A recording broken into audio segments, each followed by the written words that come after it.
Seja bem-vindo ao canal do Professor Bonassoli. Vamos assistir mais uma aula? Vem comigo!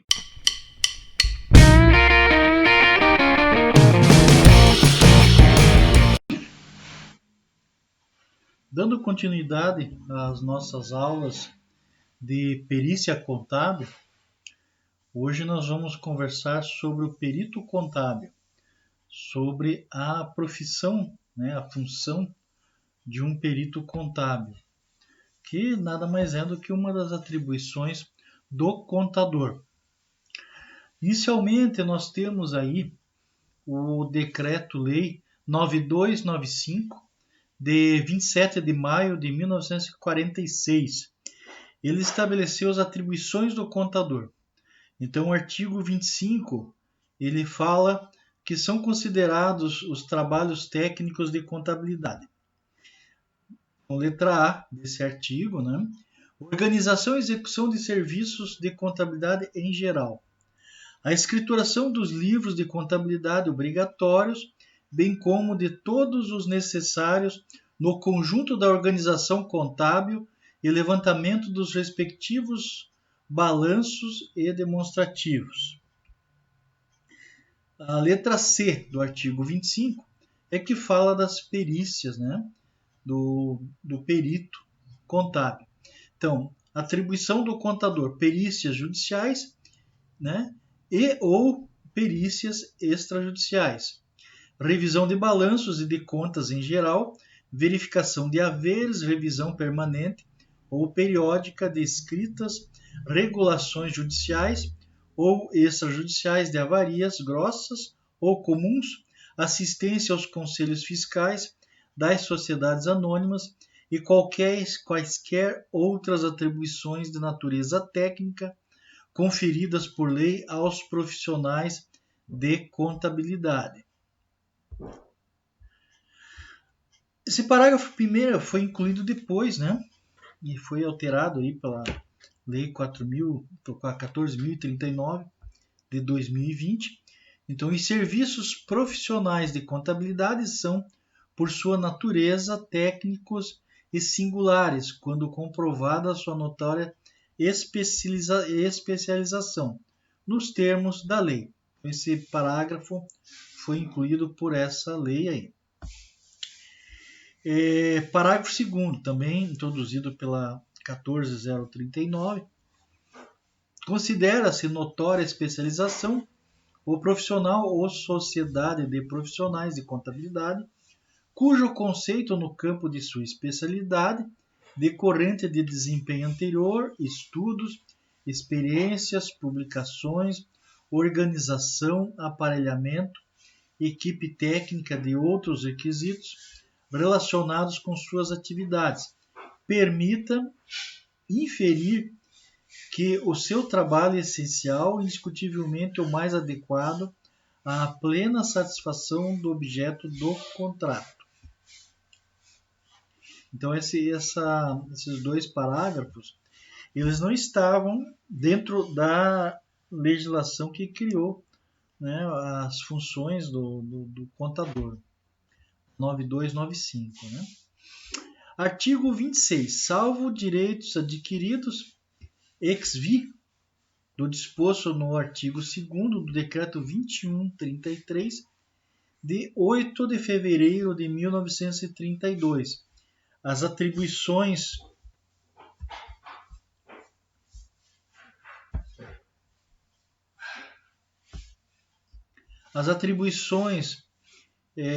definidas na linha C do artigo anterior são privativas dos contadores diplomáticos.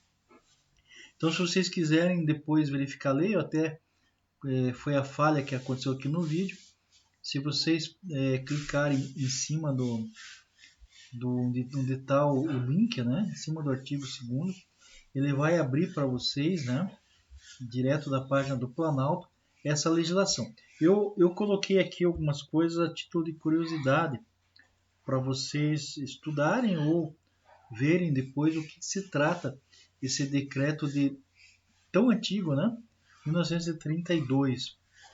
Então, tem uma ressalva aqui, sobre os direitos adquiridos. O decreto 2133 de fevereiro, né, de 1932, ele trata a profissão contábil. Ele fala, é interessante porque ele fala dos atuários, guarda-livros e práticos contábeis devidamente autorizados. Cria a obrigatoriedade de assinatura de profissional contábil nos livros. Isso foi lá nos anos 30, né? Porque naquela época, nos anos 30, nós não tínhamos a figura ainda do contador, esse formado em faculdade. As pessoas estudavam cursos de comércio, na área de comércio. Então existiam as escolas de comércio. E esse decreto, ele fala disso aí, porque existia uma figura dos guarda-livros e dos guarda-livros práticos.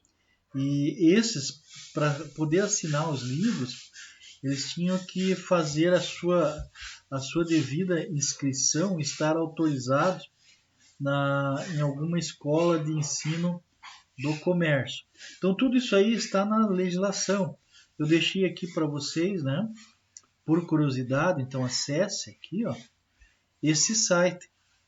Ele tem esse decreto.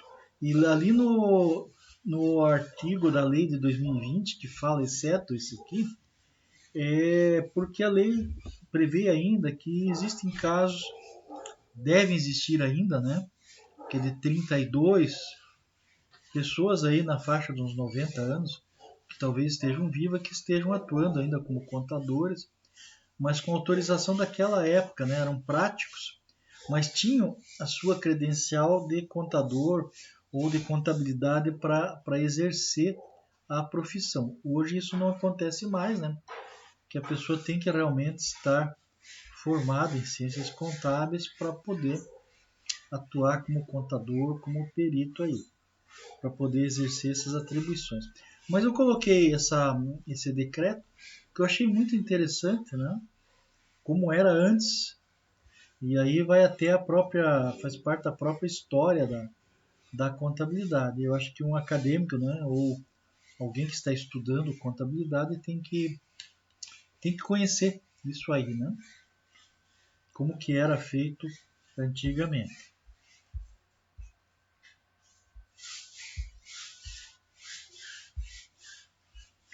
A função do perito é de grande relevância, pois é ela quem vai auxiliar o juiz para a tomada de decisões. Antônio Lopes de Sá et al., né, teve mais autores aqui, 2003, página 23, definem: a função pericial é uma auxiliar valiosa na administração da justiça e fator de ordem nas instituições. E é assim que se consolida seu efeito social. Atualmente, 2021, que é a data que eu estou gravando esse vídeo, está em vigor a NBC, Norma Brasileira de Contabilidade, PP. Então, ela é PP, que é profissional, né, de perícia, 01. Teve uma nova redação a partir de 19 de março de 2020. Então, dispõe sobre o perito contábil e coloca também dentro dessa lei o Cadastro Nacional de Peritos, que é o que os peritos têm que ter atualmente para exercer aí a sua função de perito. Então, aqui tem o objetivo da norma, né? Então, está escrito aqui: esta norma estabelece diretrizes inerentes à atuação do contador na condição de perito. A NBC PP01 conceitua o perito no artigo 2º. Então aqui nós temos o conceito atual, né, 2020-21, né, a partir de 2020. O perito é o contador detentor de conhecimento técnico e científico, regularmente registrado em Conselho Regional de Contabilidade e no Cadastro Nacional de Peritos Contábeis. Nós vamos falar mais aí em aulas futuras sobre esse cadastro nacional, né? Porque nem todos os peritos que estão exercendo ainda têm esse cadastro, que são anteriores à lei. Então, cai naquilo que tem as prerrogativas, né, daquela lei que eu falei de 1932, né, que tem essa prerrogativa, né, direito adquirido. Então, tem muitos peritos aí que estão regularmente cadastrados, né, são contadores, porque o que nos torna perito é ser contador, entende? Daí, fazer o cadastro é uma obrigação acessória. Então, hoje estão exigindo que se faça, estão pedindo, exigindo que se faça esse cadastro. Né? Para fazer esse cadastro, tem que fazer aquelas provas de qualificação. São provas igual você vai fazer uma prova para poder exercer como contador, para tirar a tua carteira de contador, né? Para tirar o seu CRC. Então, tem que fazer essa prova. Então, exerce atividade, aqui voltando, né, Cadastro Nacional de Peritos, que exerce atividade pericial de forma pessoal por meio de órgão técnico ou científico com as seguintes denominações. Então, vamos lá. Nós temos perito do juízo, é o contador nomeado pelo Poder Judiciário para exercício da perícia contábil. Eu me enquadro nessa aí, né, que eu faço perícia judicial, né, tem o cadastro lá no Caju, que é do Caju, é o Cadastro Judiciário do Paraná, e tenho também em outros 3 estados, mas como perito contador, né, judicial. Então eu atendo aqui o juízo, dentro todas as varas existentes da justiça. Né? Perito arbitral, né, é o contador nomeado em arbitragem para exercício da perícia contábil. Então nós temos mais essa figura, né, também, que exerce a perícia contábil. E tem o perito oficial, que é o contador investido na função por lei, né, e pertencente a órgão especial do Estado. Daí nós temos ainda uma outra figura, que é o assistente técnico. É o contador ou órgão técnico científico indicado e contratado pelas partes ou pela parte em perícias contábeis. Ok, gente? Então, isso aí nós temos os tipos de perito. A norma, né, brasileira de contabilidade PP1 estabelece o alcance da norma ao perito nos artigos 3º e 4º. Então, aqui nós temos o alcance da norma. Então, essa norma aplica-se aos contadores que exercem a função pericial.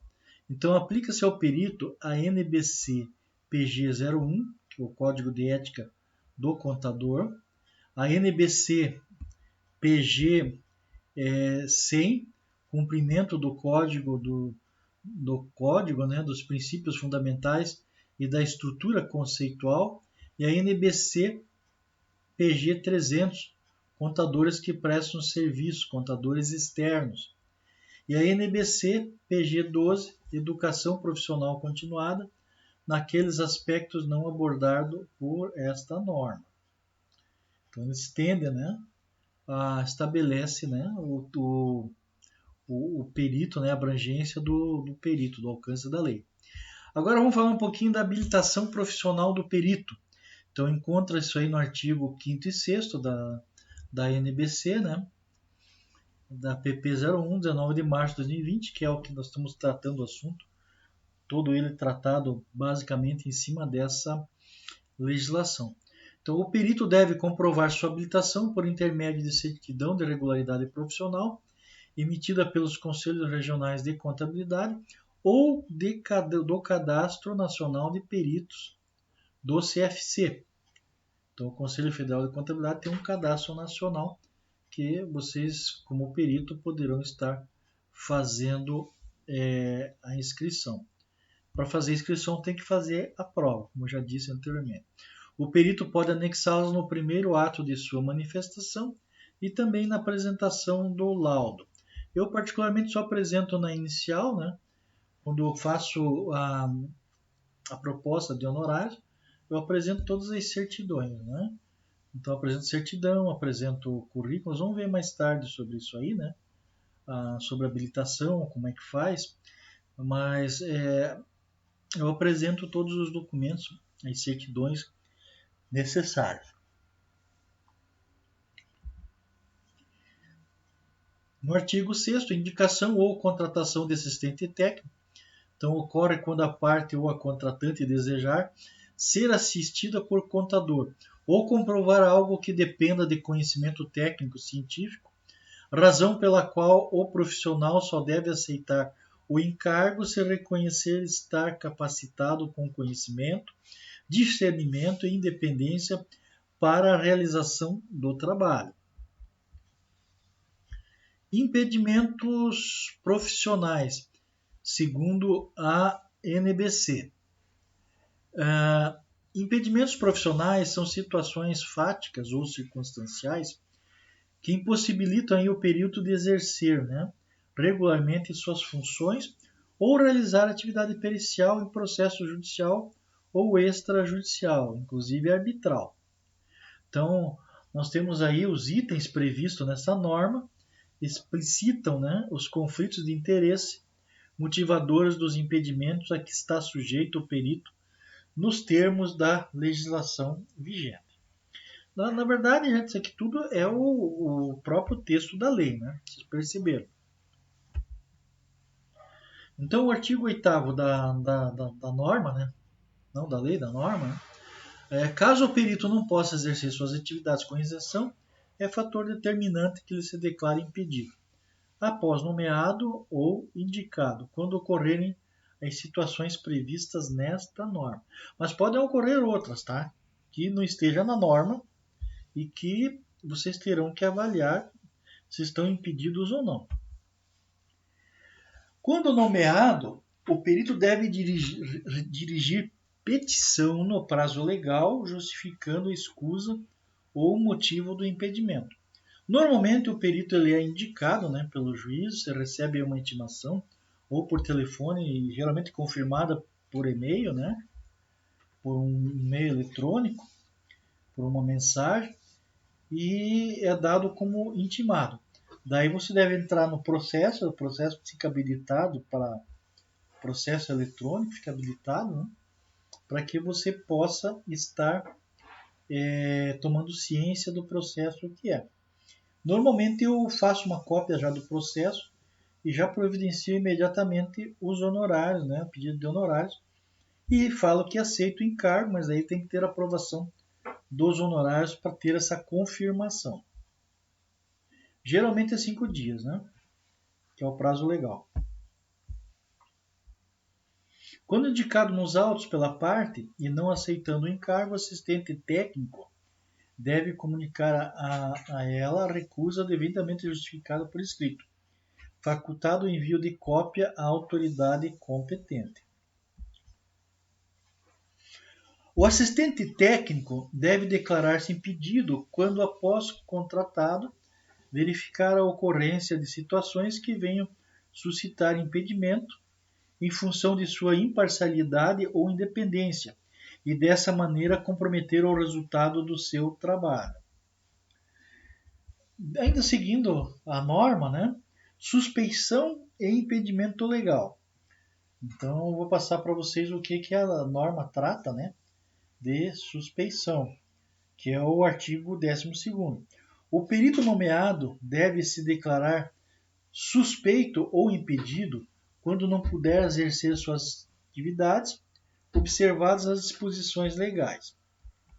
Então, dando continuidade nesse assunto, o perito deve declarar suspeito quando, após nomeado ou contratado, verificar a ocorrência de situações que venham suscitar suspeição em função da sua imparcialidade ou independência, e dessa maneira comprometer o resultado do seu trabalho em relação à decisão.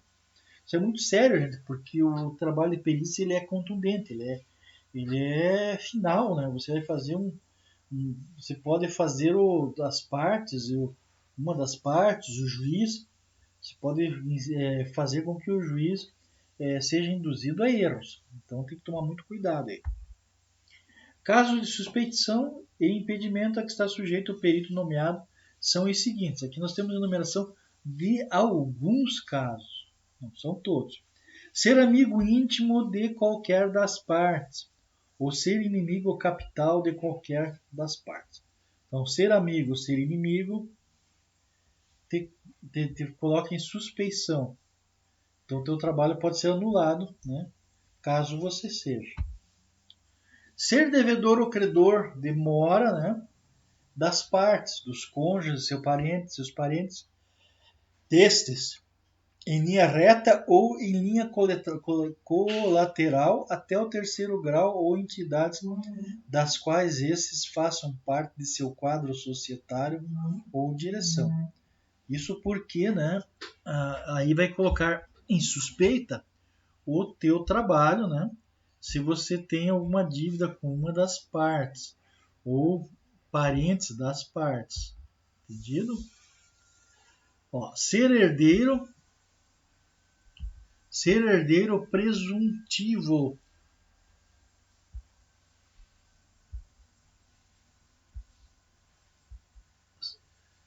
Ser herdeiro presuntivo ou donatário de qualquer das partes ou dos seus cônjuges. É lógico, se você vai fazer uma perícia, você não vai contra, né, alguém que está te dando uma herança. Ser parceiro, empregador ou empregado de uma das partes. Também. Né? Aconselhar de alguma forma parte envolvida no litígio acerca do objeto da discussão. Isso também coloca em dúvida. E houver qualquer interesse no julgamento da causa em favor de uma das partes. O perito pode ainda declarar suspeito por motivo de foro íntimo. Então é possível fazer isso. Né? Bom, vamos aqui agora falar um pouquinho quanto à responsabilidade do perito. Então, segundo a norma, né, de 19 de março de 2020, a PP 01, no seu artigo 16º, o perito deve conhecer as responsabilidades sociais, éticas, profissionais e legais, às quais está sujeito no momento em que aceita o encargo para execução de perícias, contábeis, judiciais, extrajudiciais, inclusive arbitral. O termo responsabilidade refere-se à obrigação do perito em respeitar os princípios da ética e do direito, atuando com lealdade, idoneidade e honestidade no desempenho de suas atividades, sob pena de responder civil, criminal, ética e profissionalmente por seus atos. O ciente do livre exercício profissional, né, deve o perito nomeado sempre que possível e não houver prejuízo aos seus compromissos profissionais e suas finanças pessoais em colaboração com o Poder Judiciário, aceitar o encargo confiado ou excusar-se do encargo no prazo legal apresentando as suas razões. Então, existe só duas possibilidades, né? Aceita ou não aceita.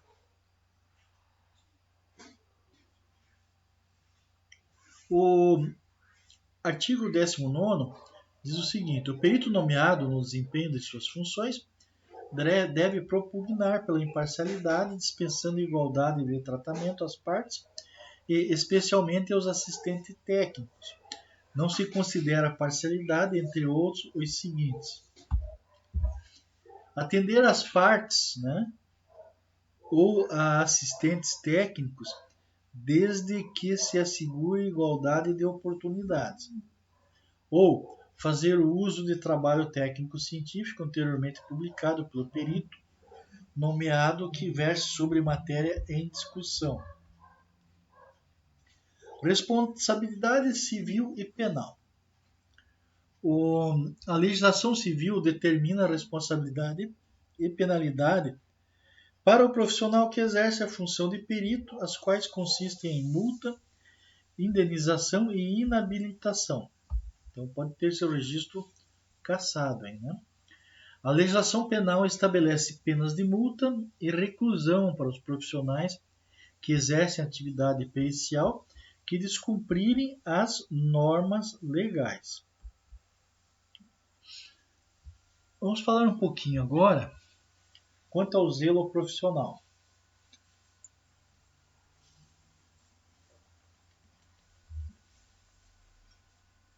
Segundo a NBC 01, né, de 19 de março, é a mesma que nós estamos vendo aí nesse trabalho.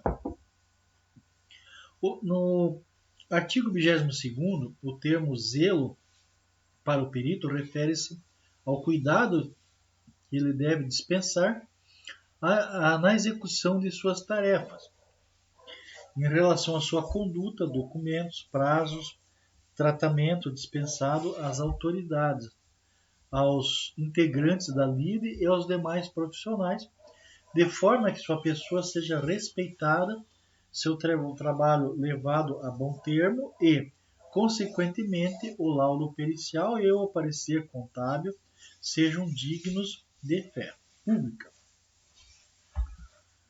O artigo 23º diz o seguinte: o zelo profissional do perito na realização dos trabalhos periciais compreende, né? Primeiro, cumprir os prazos fixados pelo juiz em perícia judicial e nos termos contratados em perícia extrajudicial, inclusive nas perícias arbitral. Letra B. Comunicar ao juízo antes do início da perícia, caso o prazo estipulado no despacho judicial para entrega do laudo seja incompatível com a extensão do trabalho, sugerindo o prazo que entenda adequado.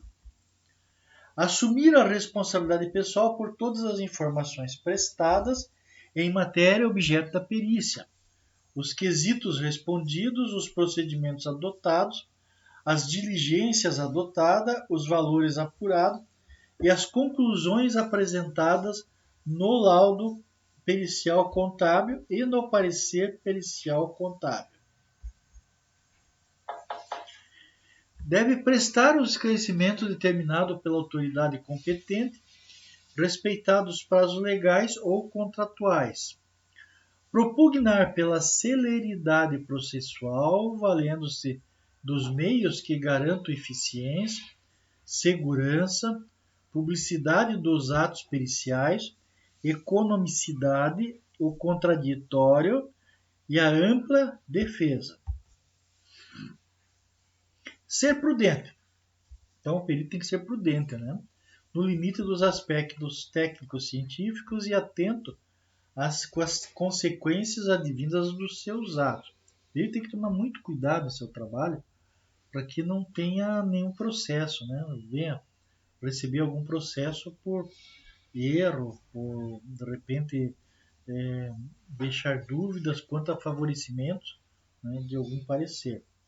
Então, ser receptivo aos argumentos e críticas, podendo ratificar ou retificar o posicionamento anterior. Então, tem que ter essa humildade aí, né?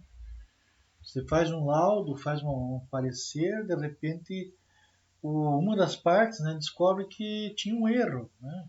Ó, senhor perito, entrou lá pedindo para o juiz, o perito errou aqui, né?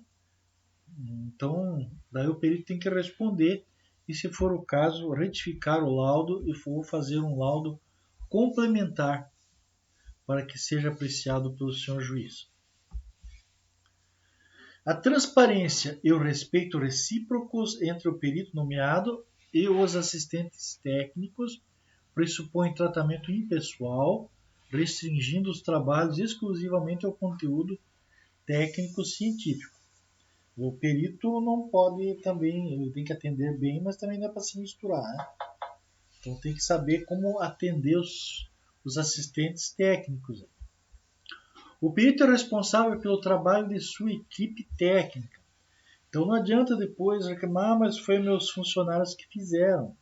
E você, meu filho, sendo perito, é o responsável por tudo.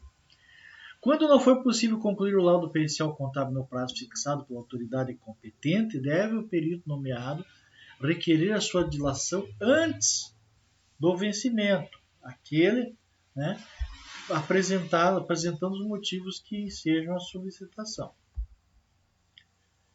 Na perícia extrajudicial, o perito deve estipular os prazos necessários para a execução dos trabalhos e a descrição dos serviços e executar, né, na proposta de trabalho e honorários e posteriormente no contrato de prestação de serviços firmados com o contratante. A realização de diligências para a busca de elementos de provas, quando necessária, deve ser comunicada aos assistentes técnicos com antecedência legal.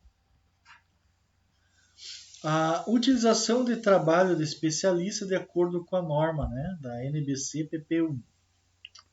Então, tratando-se de perícia que abranja mais de uma área de conhecimento especializada, o perito deve comunicar ao juiz. Muitas vezes o perito se depara aí tem que fazer uma avaliação de imóveis. Poxa, o perito contábil não tem conhecimento, a não ser que ele seja especialista também da área imobiliária, de fazer alguma avaliação.